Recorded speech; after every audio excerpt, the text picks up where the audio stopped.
Okay, I'm doing a video on the Focus ZX3 hatch lock mechanism.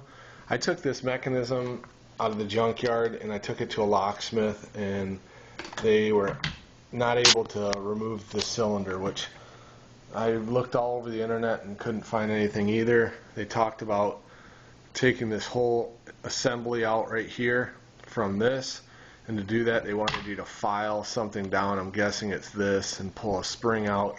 But what I found is that there's this little cover right here that's actually on the end of this. It was on here like that, and once you pry that off, when the key is in there, you'll see this little thing here. It's the cover. That this is what it normally looks like. Whoops, pull that out of there. Anyways, this is normally what you see, except it's in the assembly.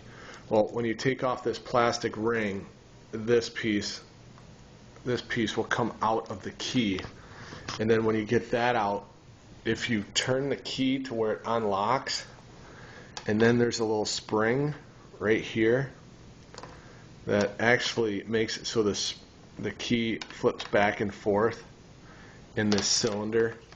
It's actually going to be right there, the spring. I took a little screwdriver and put it inside here, and while I was turning this, let me put that back in here.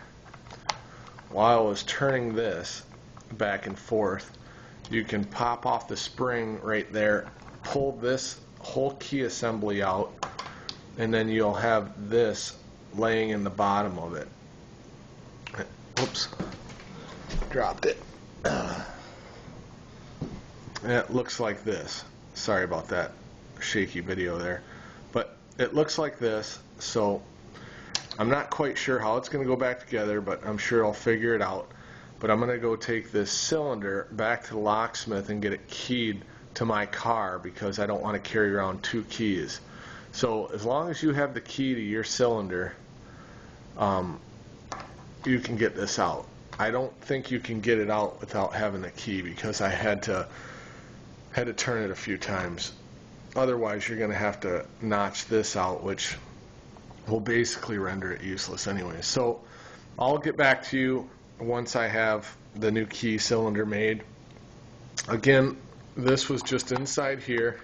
It looks a little funny right now because it doesn't have this piece on the end and then this rubber grommet over top of it. So really, once you get that rubber grommet off there, you'll be able to see it looks like this.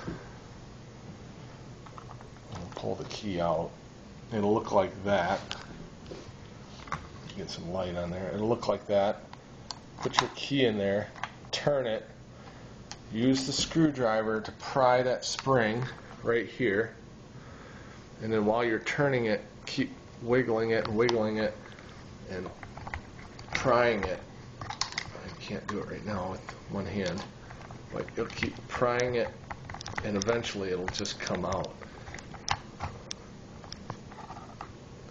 And so you've got the whole assembly. Sorry, I'm doing this with a cell phone, so it's not the greatest. But be careful, don't pull the key out of the cylinder, because all the wafers will fall right out. So don't pull the key right out. Take it to the locksmith, have them put new wafers in to match your key, and then you should be all set. I'll get back to you with part 2.